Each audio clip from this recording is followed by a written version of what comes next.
It took the 8-woman, 9-man jury nearly 2 hours to return the guilty verdict. Yeager has been on trial since Monday for allegedly defrauding Georgia businessman Dan Ponder out of millions of dollars. Yeager was convicted of first-degree theft of property in connection with a scheme involving the use of false purchase orders to buy Amway gifts. In testimony today, representatives of Delta Airlines, General Motors, and West Point Pepperell denied signing any purchase order or even knowing Ms. Yeager. In closing arguments, District Attorney Tom Sorrell said Yeager knowingly misrepresented herself to Ponder and tricked him into giving her money. However, defense attorney Ed Harden said Ponder knew the purchase orders were false and he should be the one on trial. Following this evening's verdict, the prosecution was satisfied. I'm just pleased with the verdict, and I'm grateful to the jury for what they did. I think they did the right thing, and I have not made a decision on the pending cases yet. I'm just going to try to get over this trial. Ms. Yeager faces 8 more counts of theft charges. However, trial dates for those will be later this year. At the request of defense attorneys, there will be a pre-sentencing investigation. Yeager will appear back before Judge White June 28th for sentencing. Until that time, she remains free on bond. Scott Edcock, WSFA TV News, Dothan.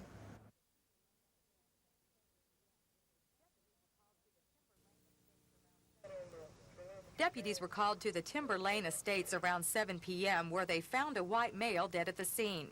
Reportedly, the man, who worked for a local car dealership, and a young woman were test driving an automobile when they were approached by 2 men. Officials say one of the men then shot the deceased, and the suspects drove away in a black-on-gold Chevrolet. Neighbors at the scene say they saw the 2 men and were suspicious as they walked around a vacant house nearby earlier in the evening. Neighbor John Sims heard the gunfire. Yes, I was working in the yard. I heard 2 shots, and I thought it was someone hunting or something. And then in about 5 minutes, this young lady came up and said somebody had been shot and wanted me to help her. So I called the police, told them someone had been shot, and we got in my car and came back around here. Officials have not released the name of the victim or the young woman who witnessed the murder. Sheriff's deputies do have 2 suspects in custody, but no motive. No motive at this time. No, we just don't know. We are just beginning the investigation. As far as motives, why, we have no idea. Pilgreen says at this time no charges are pending against the suspects. Carrie Gordon, WSFA TV News.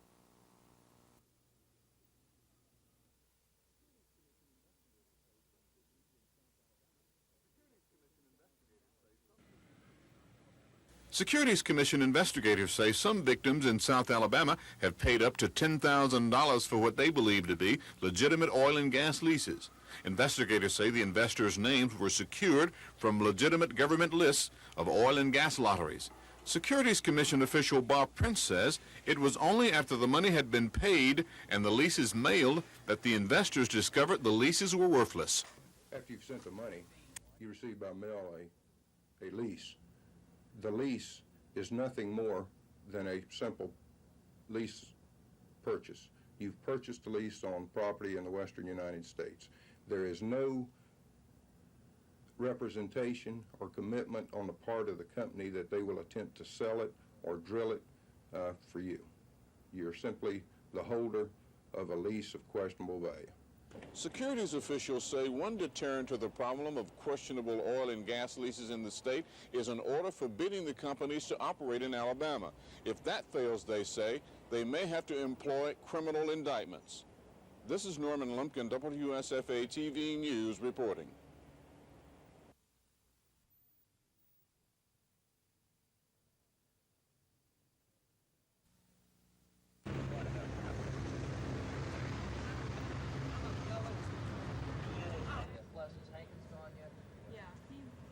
He expressed the desire to the teller that he wanted some money, and she complied with his wishes.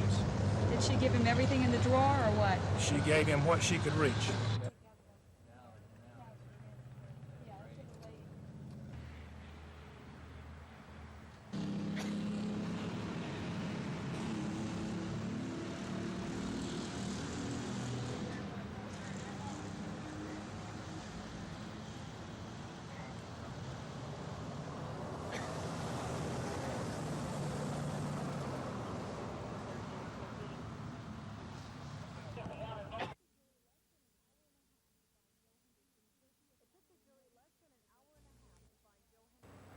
It took the jury less than an hour and a half to find Joe Henderson guilty of capital murder. The verdict comes as no surprise to Elmore County District Attorney Glenn Curley. I don't think his attorney was too surprised at the verdict. Henderson is charged with robbing and killing Wilson Jolly Sr. at Jolly's grocery store on January 3rd. Because this is not his first offense, Curley asked the jury to give Henderson the death penalty. Most of Jolly's family was in the courtroom, and his son says the death penalty is only fair. I think justice prevailed. The judge can change the verdict to life without parole. But I anticipate that he will go along with the jury's recommendation. Curley says he was a little surprised that the jury, an all-woman jury, recommended the death penalty. Now it's up to Circuit Judge Joe Macon to decide whether to take that jury's advice. Terry Stanton, WSFA TV News, Wetumpka.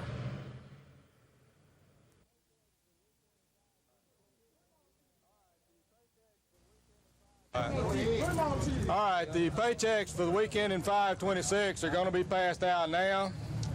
The checks were released by court order in Chicago this afternoon. That court order is being transmitted to the bank up there this afternoon. And they expect, the banks here have asked that it be confirmed before they will cash the checks. Opelika Manufacturing filed for Chapter 11 bankruptcy, which will allow the company to reorganize while continuing to produce and function at reduced capacity. From now on, the company will have to pay cash for everything that they get. And normally, when this happened, they don't call all the workers back. Workers today received their paychecks from last week when the company shut down operations, but didn't receive checks from the previous week. Plant manager Beasley told employees he may find out tomorrow if and when those checks will be issued. While about a third of the workforce will report back to their jobs this Sunday, what happens to the remaining nearly 300 workers is still unknown. Lisa Walsh, WSFA TV News, Opelika.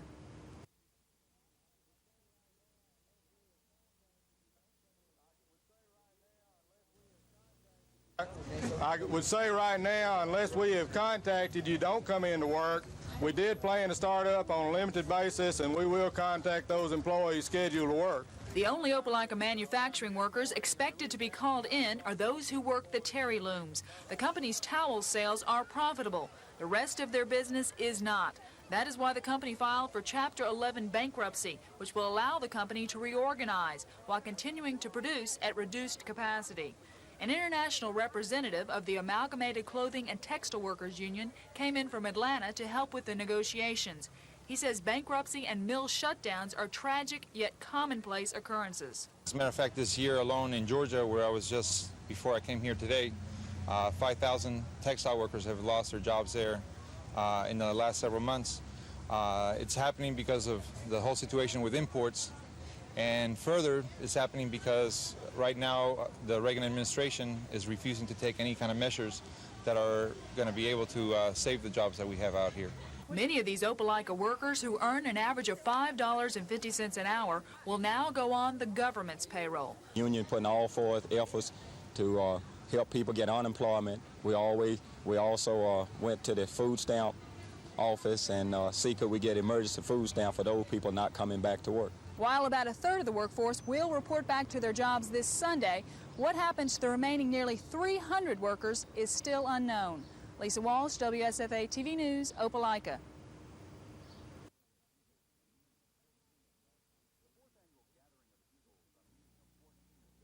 The fourth annual Gathering of Eagles, a meeting of 14 of the all-time great U.S. aces, gives the men a chance to remember what military aviation and war was like back when. Colonel George Vaughn achieved ace status in both world wars, but most of Vaughn's success came in then a relatively new aircraft known as the Sopwith Camel. There were a good many people killed trying to learn to fly the Sopwith Camel, but they were all students who had very little experience anyway.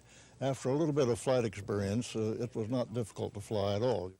He shared the German skies with America's greatest living ace, Colonel Francis Gabreski, a veteran of the bombing of Pearl Harbor, Nazi concentration camps, and awarded the Flying Cross 12 times. Gabreski still knocked down 34 enemy planes while in World War II and Korea. It's training and experience you can't really beat. But the emphasis this week at Maxwell is not on air combat, but rather on being ready, prepared, and educated so that if need be, America's Air Force will be able to defend our country. I think they're getting good training, and it makes for the best Air Force we've ever had. One thing all aces are made by is training. With more than 500 officers graduating from the Air University and War College, General Blessé says these men and women will be the best prepared aviators yet. Dean Argo, WSFA TV News.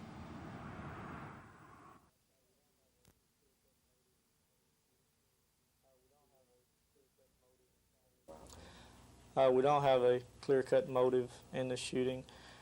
The victim, Mr. Powell, was known to carry a billfold. That billfold was not found on him when we examined him. Robbery is a possibility.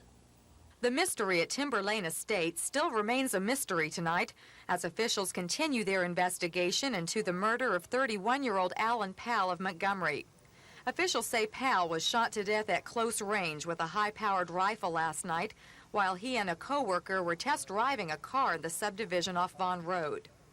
2 white males were picked up and questioned by authorities following the murder. The suspects did have a rifle in their vehicle at the time officials took them into custody, but authorities are still waiting on ballistic reports to know if the rifle is the murder weapon. Meanwhile, both suspects have been released from custody pending the autopsy report. The identity of the young woman who witnessed the murder is still being withheld. Carrie Gordon, WSFA TV News.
But ought to ram it down the state's throats, as they did in this instance.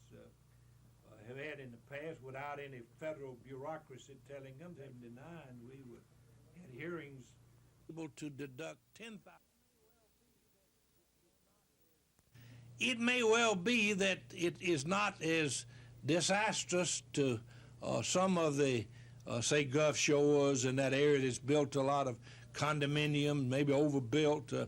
It may well be that the provisions of it may take care of it. It's a complicated formula. Actually, there are a lot of complicated formulas introduced in this which are contrary to the concept of simplification.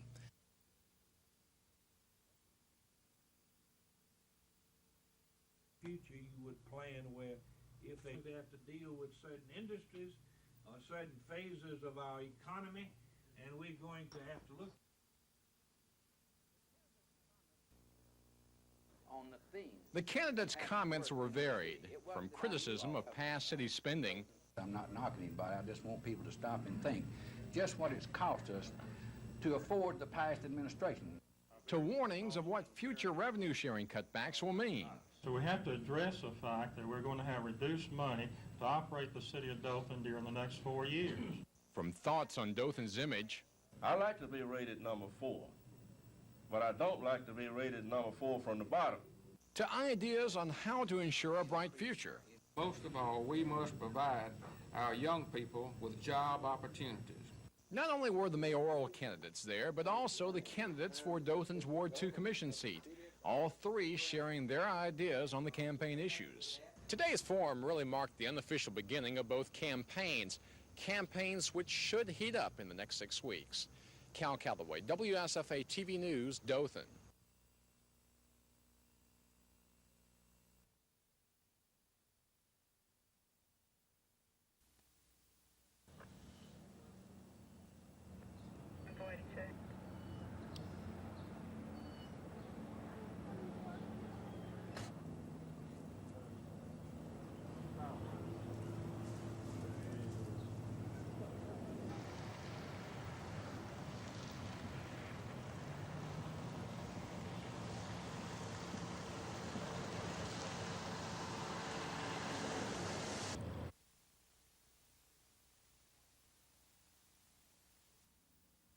Manager of the Eastmont branch of First Montgomery Bank.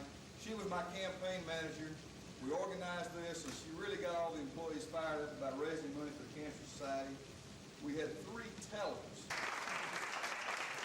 $800 or $900, and Melissa Gardner, a downtown teller, raised about $700. And I'm real. I hope that they ask me to do it again next year, and I hope that y'all will.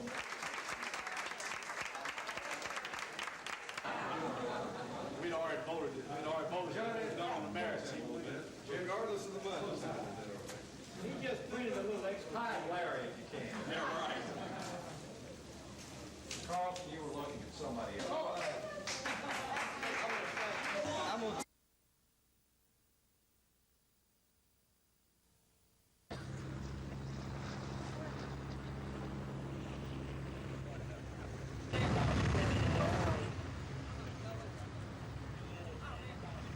At about 11:25 a.m. this morning, a lone white male entered the Southside branch of the First Alabama Bank and robbed it at gunpoint of an undetermined amount of currency.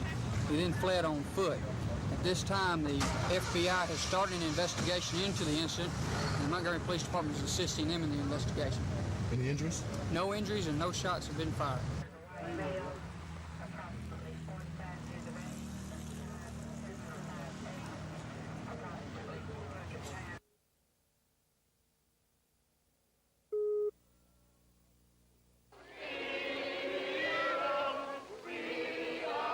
20 years ago, blacks had the help of the federal government in their struggle with local officials to win passage of the Voting Rights Act. It's time for movement. Today, black leaders say that same federal government is trying to curb those voting rights.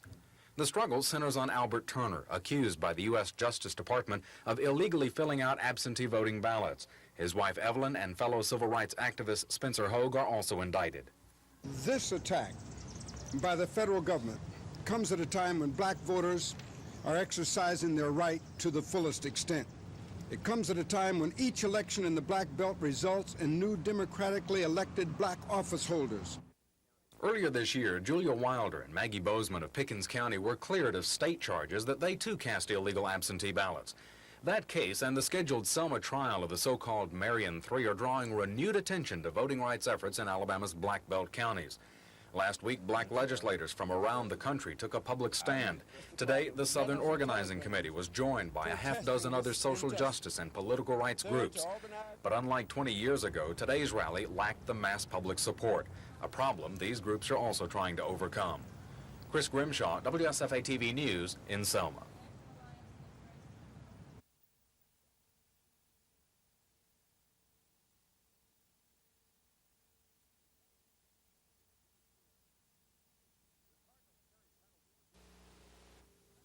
The Cardinals' Terry Pendleton would be the hero of this game. Pendleton in the top of the second with no score.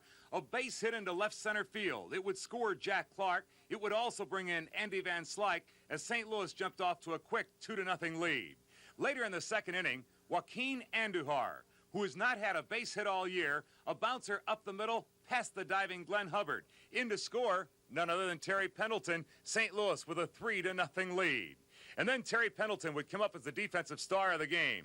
Gerald Perry, a little bloop out behind third. Pendleton, who had 2 RBIs, scored 2 runs, makes a fine running catch as the Cardinals down the Braves 6-0. I'm George Michael for NBC News.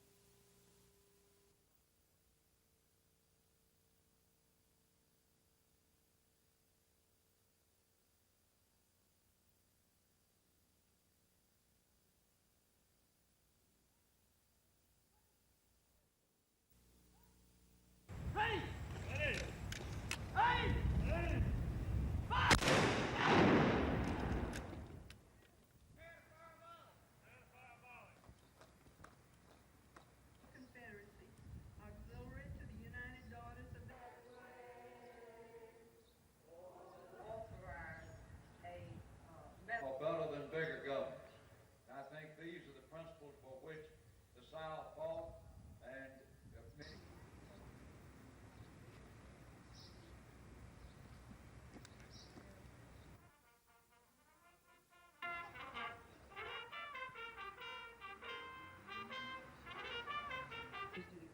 Thank you very much.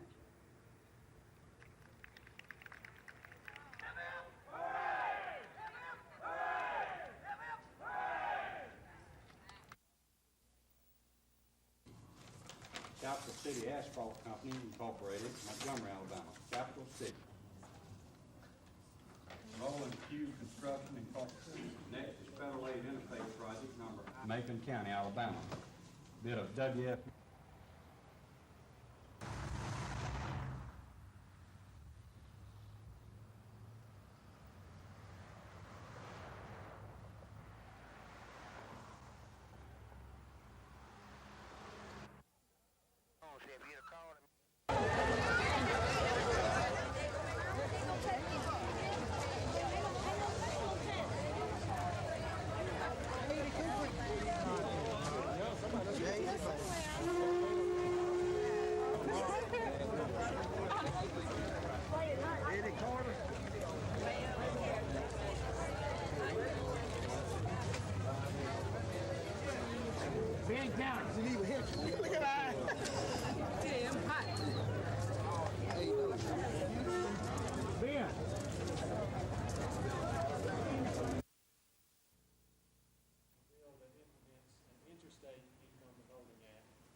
Satisfy some of the concerns raised in committee, and of the bill, although they're somewhat familiar with income withholding in general terms. So I think all of us have got to do a better job of really informing.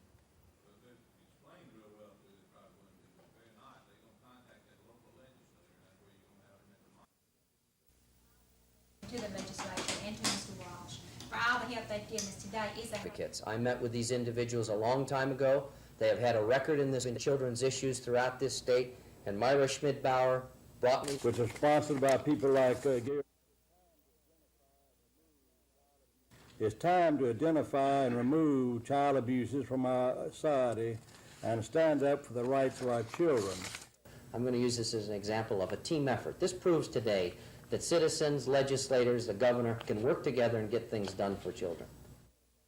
Well, you mentioned Ginger Ronsallo and Alvin Stanton. We appreciate efforts. In fact, they're the ones that really worked hard within the governor's office to get the bills in a position to be voted on.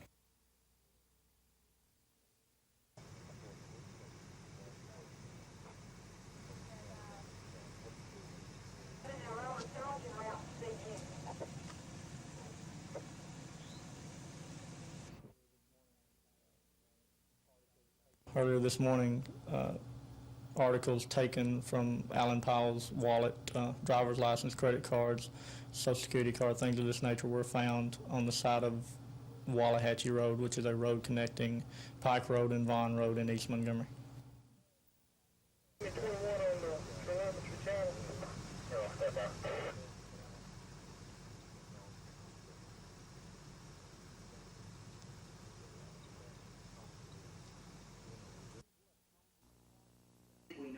These people have come from across the U.S. to talk about MAST, a joint program of the military and civilian communities. And the Wiregrass MAST is headquartered at Fort Rucker. The military provides ambulance helicopters and crew for civilian medical emergencies needing air transport. For the program to work, civilians must support the military by providing equipment, training, and public information. The local MAST committee is normally made up of law enforcement agencies, the fire department, local governmental agencies, so the word gets out. Bringing this biannual convention to Dothan is an honor for the Civilian Committee of Wiregrass MAST, a committee which 2 years ago was practically dead. Now national MAST officials are praising the local program. They're genuinely concerned about the people in this area, about providing a service that does not normally exist or would not normally exist through the private sector down here. And Shibe sees continued growth for Wiregrass MAST, which is expected to fly 100 missions this year in the Tri-States area. Cal Calloway, WSFA TV News, Dothan.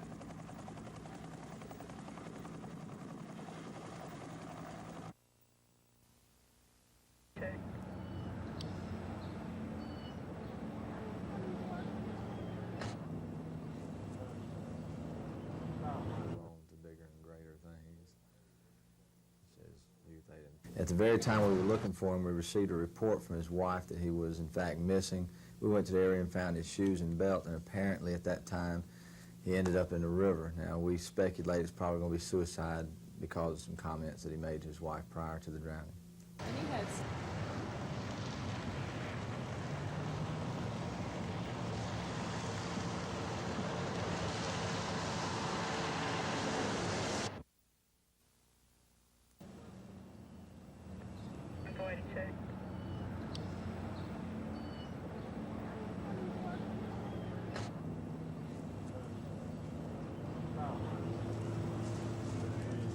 But the rates were just sheer speculation on our part. We were in the process of talking to him, and he was going before some lineups in reference to some rapes that occurred in the Riverside area, but we did in fact have warrants for a robbery and burglary.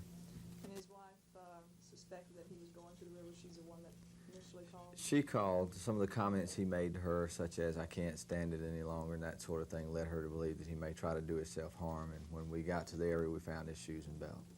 An autopsy's already been completed? It's been completed. Drowning apparently is the cause of death. Are you going to do anything more on this?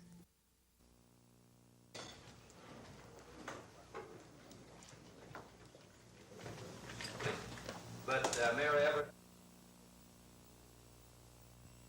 Our main purpose is service, to care for those who were left behind, you know, the widows and the orphans and whatnots.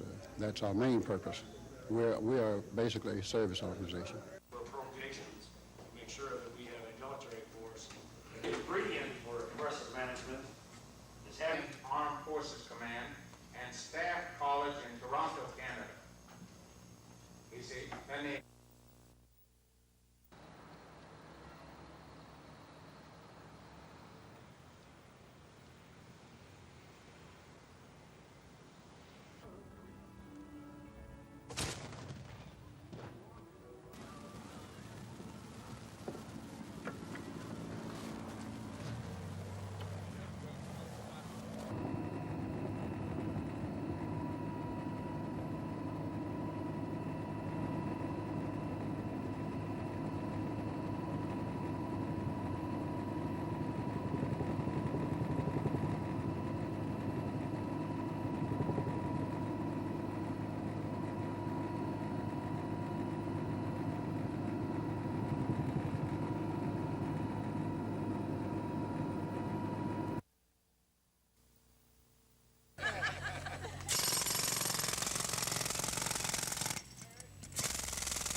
Baby, Joanna, being held by Martha, wife of Terry. For the college to establish a program, direct the intramural, play basketball. I don't know if they were.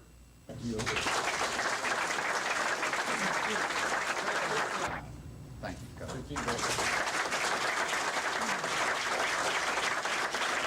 If you meet me on the street and I want to borrow $50 to buy a cup of coffee, or our paths cross anywhere, if you want to honor me, just call me Coach.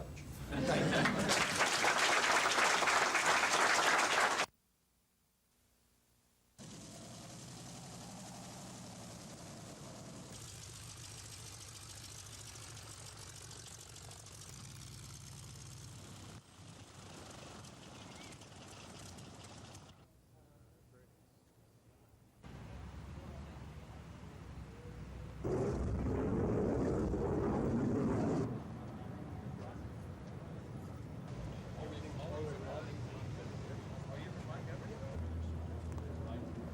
Those in NAM, when they superset these pursuit planes in NAM? Now, what they try.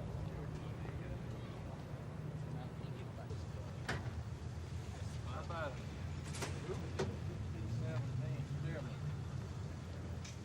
primary training?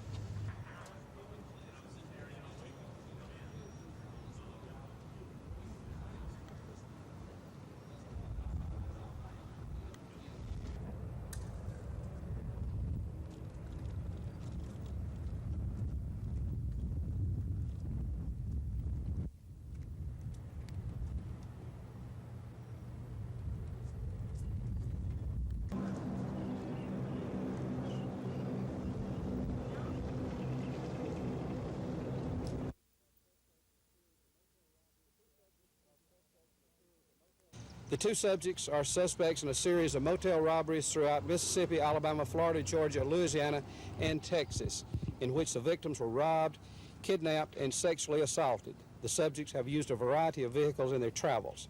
But it was this 1984 Renault with a Mobile County license tag that state troopers recognized today on Interstate 65 in Montgomery. Authorities identified the car as the vehicle used in two motel robberies in Homewood and Clanton earlier today. 27-year-old Andrew Alexander and his 22-year-old cousin Ricky Alexander, both of Mobile, are also suspected in the robbery and kidnapping of a motel clerk in Hope Hall on May 3rd. Yes, they were in Alabama on the 3rd, we know, because they allegedly committed our robbery and kidnapping here at Hope Hall. There was some information that they were seen in the Montgomery area twice prior to May the 3rd.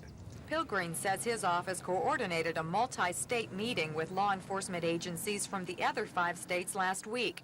Officials have been tight-lipped about the investigation so as to not tip off the suspects. Speculation is strong that they were probably going to do another job in Montgomery County, yes. Authorities say the two men have been identified by several witnesses, and they are each being held on $100,000 bond in the Montgomery County Jail. Authorities are still awaiting word as to whether or not the other 5 Gulf Coast states plan to press charges. Carrie Gordon, WSFA TV News.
For many years, the grand old game of baseball had only one type of bat, the wooden bat, producing that sweet cracking sound when the ball is hit.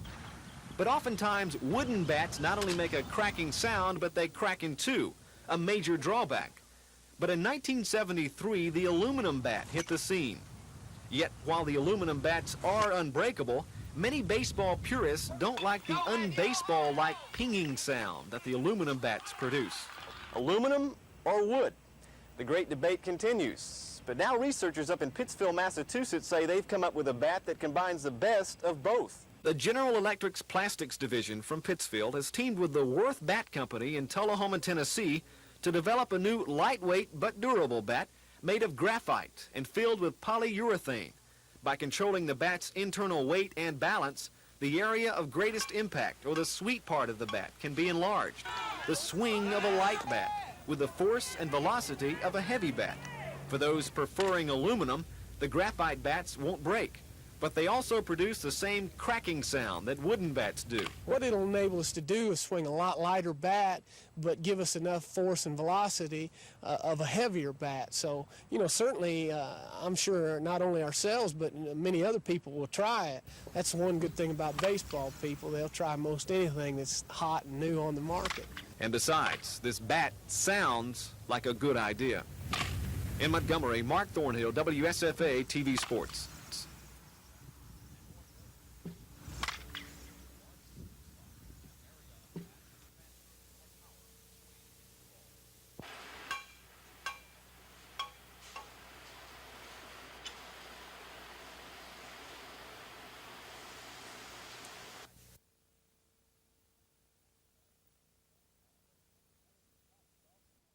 And hello again. The Huntington Hawks golf team has returned home from their successful bid for the NAIA Golfing Championship. Coach Steve Condon's team coasted to a 20-shot victory. Hawk golfer Dan Penny, the only senior on the team, claimed the top individual spot. Teammate Joe Durant was 3 shots back. Montgomery's Patrick Wood finished 5th, and Scott Wazeka was 9th to give Huntington 4 All-Americans. The team arrived home about 5 this afternoon. They're on their Huntington campus along with TV 12 reporter Craig Meadows, who has this live report. Craig? I'm here at Huntington College with 3 members of the championship golf team. They just arrived from the airport, and they're relatively tired, but we'll talk to a few of them. First is Coach Steve Condon. You've been the coach here for 3 years. You were under by 2 shots in the first round. You're up by 12 in the second, and you won by 20. How did you keep your team together and go such ahead? Well, Craig, the chemistry all year has been good with the boys. I think chemistry is important, especially at the national tournament. You need that extra security. You need a little something the last day or two that puts you over the top, makes you a little stronger than the rest of the team. And we really felt like we had a cause. This thing was started 3 years ago, as you said. It's something that's been wanted in the community and something needed at the college. And I think it's represented very well at the national tournament through the chemistry of the boys, their personalities, and that 2 strokes was no disadvantage at all when you think that it's a 4-day tournament. And the best team's going to win in the end, and I think that the best team did win. Thank you. And Dan, you're the senior in the team. You're also the first place finisher. How do you feel? Well, Craig, it's really hard to describe. It's a great feeling. And being a senior, you know, I mean, it couldn't happen at a better time right now because this is my last year. And I was just, grateful to be a part of the team. And winning the national is just going to mean a lot to me down the road. And Patrick Wood, our last person, you're one of the Montgomery natives on the team. How do you feel, especially after winning by 20 strokes? Well, it's just a great feeling. I'm just glad to be given the opportunity to be a part to bring the national championships to Huntington College in the city of Montgomery. Thank you very much, all of you. And there you go, Jim, the 1985 championship team. Thank you there, Craig. That's, of course, the Huntington golfers just back from their trip out in Phoenix, Arizona. Baseball today, former Detroit Tiger Rupert Jones returned to...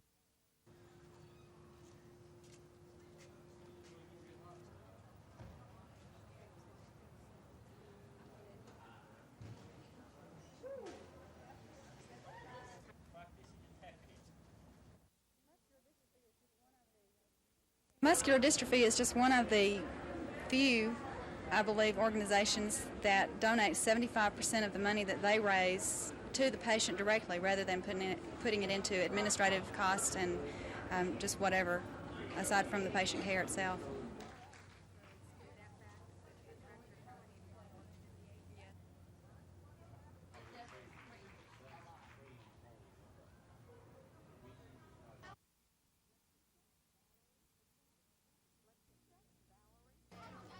Lakeisha, Valerie, Cassandra, and Tanisha Ware of Montgomery rode a bus to the Union Station this morning. The 4 sisters, ages 5 to 11, were given bright pink T-shirts, a choice of balloons, and all the snow cones they could eat.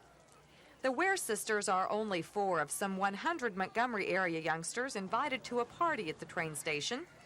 The children represent Montgomery's disadvantaged youth.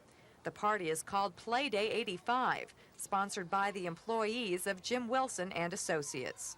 I challenged them at the beginning of the year to come up with a community service affair that all the company could get involved in, where everybody would put their time and talents to work, and here we are. We're having a big time, and I think the kids are really enjoying it. And there were lots of things to do at the station. Company employees organized various games for the children's enjoyment, and some of the employees had a real good sense of humor. Wilson and his company picked up the tab for Play Day, but they did get some help from other area businesses who pitched in for the party. If games and a riverboat ride aren't enough, how about bicycles?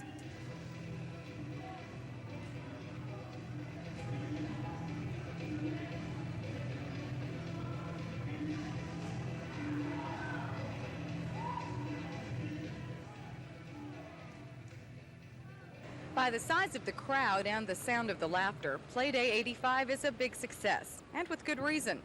A local company wanted to give, and more than 100 children happily received. At Union Station, Carrie Gordon, WSFA TV News.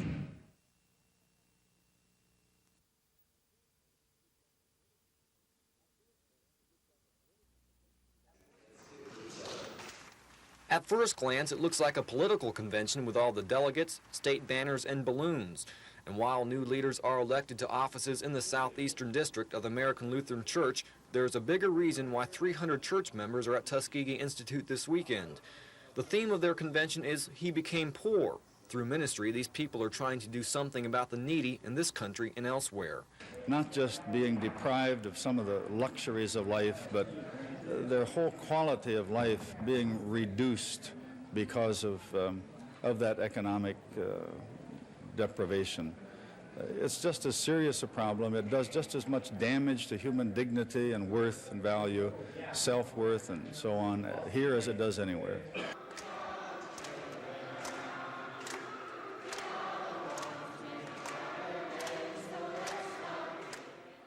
The song is familiar with a universal meaning that these people adhere to. They are trying to make a difference to the hungry, the poor, the unemployed, the ex-offender, the chemically dependent, and the elderly. We're really trying to equip our people to go back home and not only to discover the reality of poverty in their own communities, but to become involved in some sort of ministry with those who are suffering that condition back there on the home front. Craig Meadows, WSFA TV News.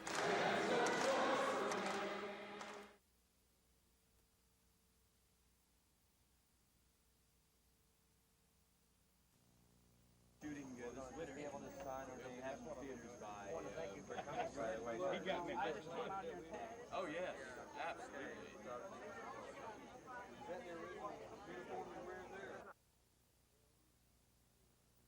The film will be a much more light-hearted kind of story, and with some humor, less melodrama, possibly with a guest star of the eminence of Eddie Murphy. That is conjecture at this junction, but it is conceivable that Eddie Murphy will be with us.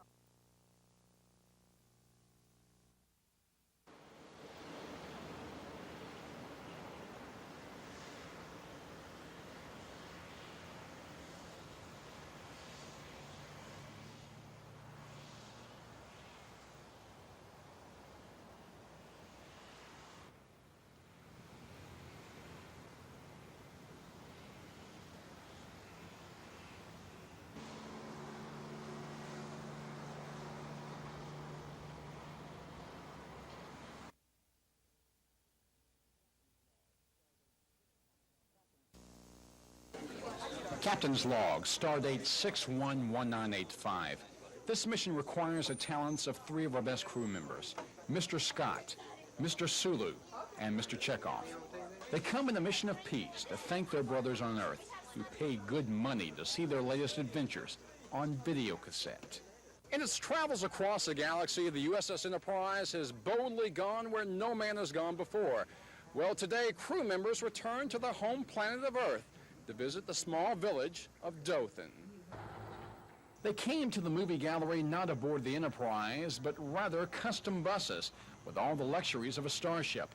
They bring the news they'll begin filming another adventure soon. They're back to the writing table. I think they'll probably have one that we can accept and probably start shooting about the November or December. These men have seen the Star Trek cult grow in the last 20 years. They have their own ideas on why Star Trek is so popular. We are, in fact, a large and supportive family. That word that's much overused, but I think it's quite appropriate for our group. The projection of a future that is not doom and gloom, that holds out some ray of hope for all of us. The idea, the concept of people from different cultures interacting, working together, loving each other. Cal Calloway, WSFA TV News, Dothan. Hi, how are you? I need y'all to stay out of this. You need to come out of this area. Either go back here or go back there.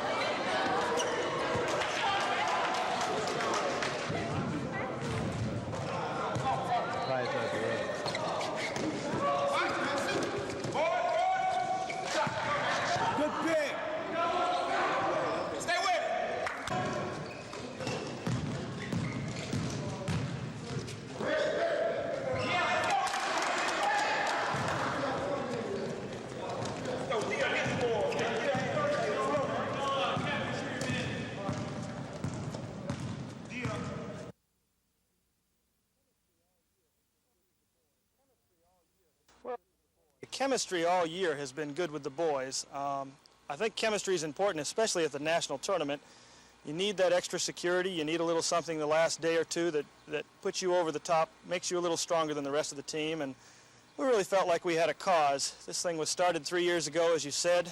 It's something that's been wanted in the community and something needed at the college. And I think it's represented very well at the national tournament.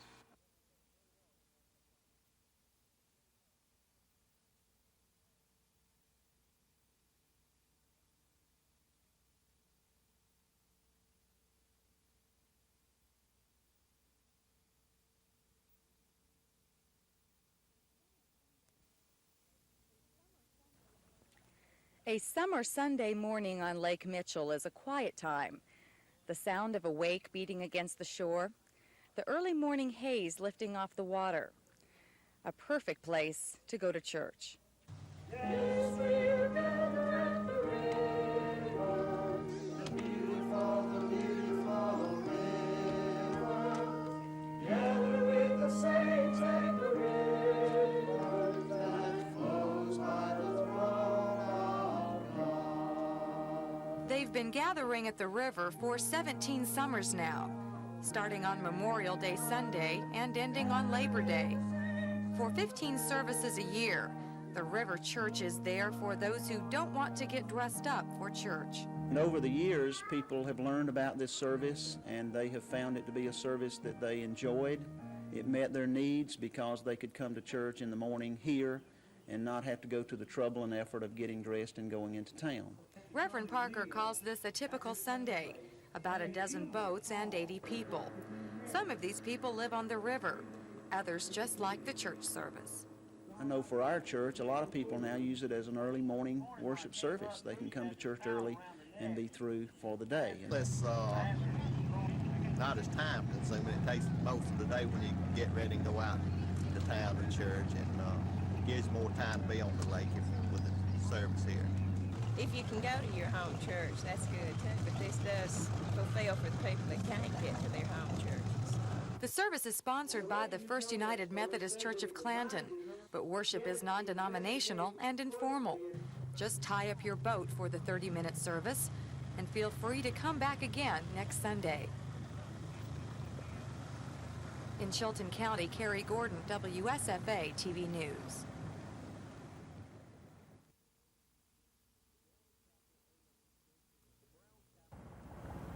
The Brown Chapel AME Church is a familiar sight to the civil rights movement. It is from this building in 1965 where the Selma to Montgomery March for Voting Rights began.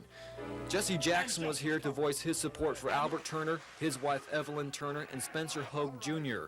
Following an FBI investigation, the 3 Perry County black leaders were indicted on voting fraud charges for allegedly changing absentee ballots of a number of black voters during last September's primary election. It has been 20 years since the passage of the 1965 Civil Rights Act, and in that time, Jackson says oppressors have found new ways to do their work. And that we must focus not just on who was beaten in 65, but who has been indicted in 85, and why. The FBI has denied any racial motives in the voting fraud investigation, which they say was requested by black voters who felt absentee ballots were being abused. The indictment and intimidation process has a chilling effect upon all the voters. It suggests if you get involved, the FBI will investigate you. If the FBI investigates you, you may lose your social services, or you may lose your job.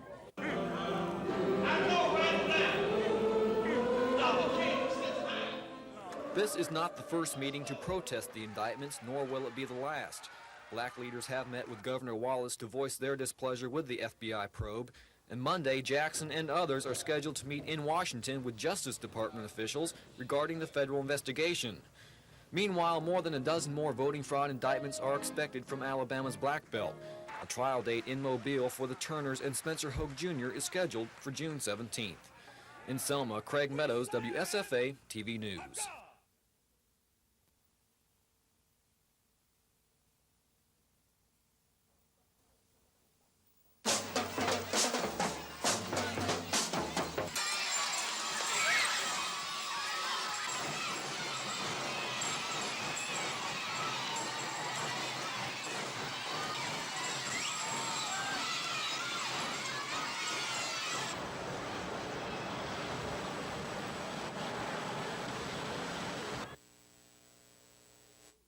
Dedicate this waterway as a tribute to the working men and women of the United States and to the use of the people of the entire world.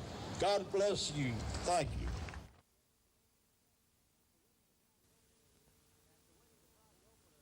After winning the Friday opener with the Pirates, the Braves dropped their second game in as many days. Pitcher Steve Bedrosian loaded the bases in the first. Catcher Tony Pena drove one to deep center field. That scores Johnny Ray to lead 1-0. Ray made it 2-0 in the second. His line to left scores a blazing Marvell win from second base. The throw to get Ray at second, not in time. Atlanta is shut out for the 7th time this season. 5-0. The Braves take tomorrow off. They'll play 2 games against the Cubs in Chicago beginning Tuesday.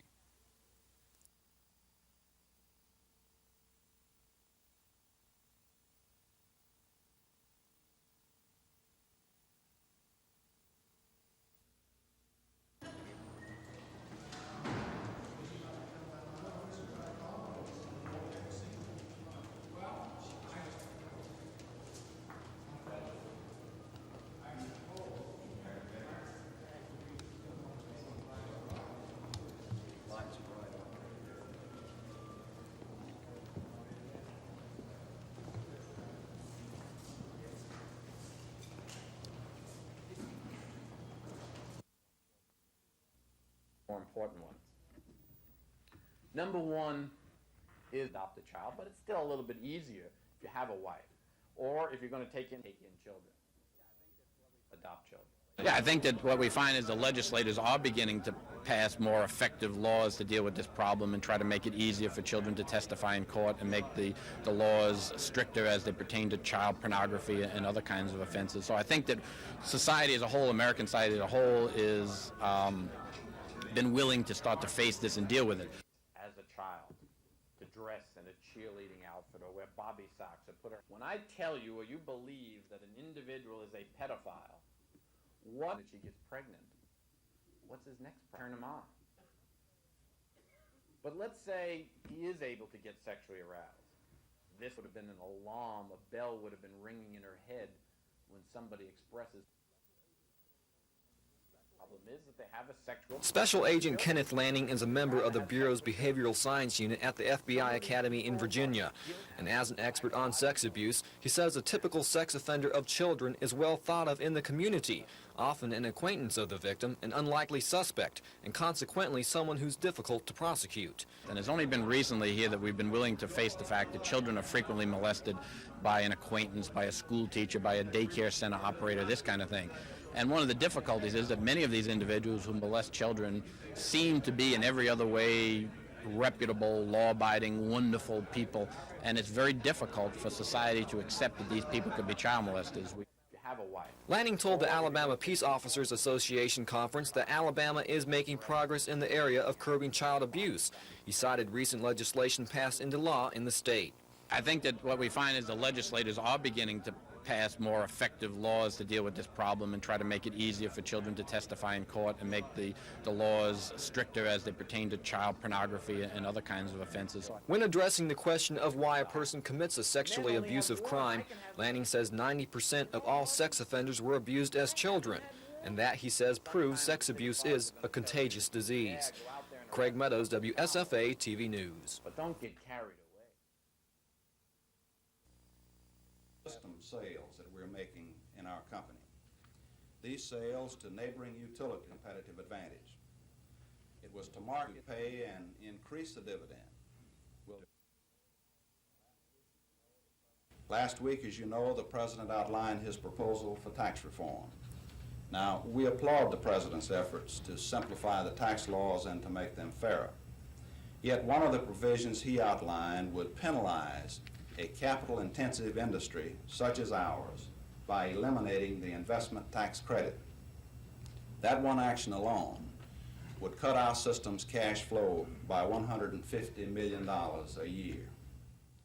Here again, as with the acid rain, for the 12 months ending with April 1985, our earnings rose to a new level of $3. The energy needs of this group of customers increased more than 6%.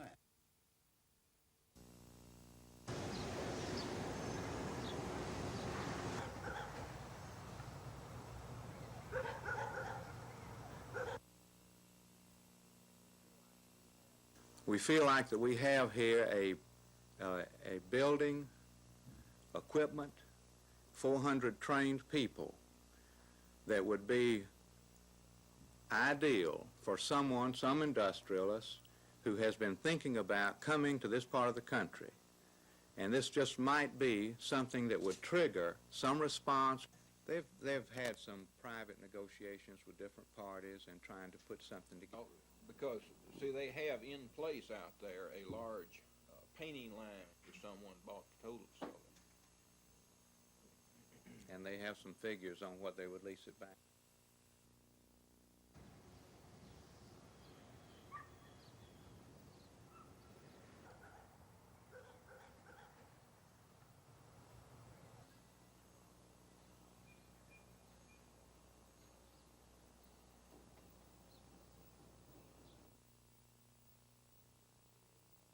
We're going to do everything that we possibly can do to find a buyer that will be able to maintain those jobs, and if we aren't able to find a buyer, to do everything that we can to find replacement jobs. I want to, if there are no further questions, that they've had some private negotiations with different parties would have merit, and he endorsed the idea and said, because, see, they have in place out there a large. Sheriff Emerson sees the countywide drug information program not as a political issue, but as a moral one. Somebody needs to be on the forefront in this region, making people aware. There's speculation that Sheriff Emerson is gearing up for a possible District 28 Senate bid. He told reporters today people in the four-county area are primarily concerned about drug use. The number one problem in this region is drug addiction and drug abuse. And for that reason, as sheriff, I'm taking an affirmative stand on drug abuse in this region.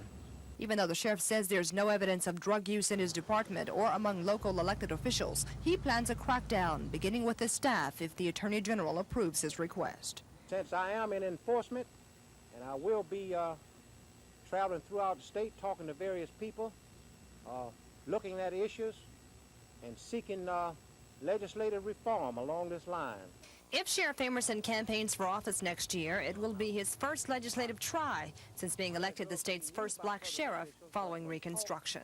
Kim Davis, WSFA TV News, Tuskegee. Some public officials involved.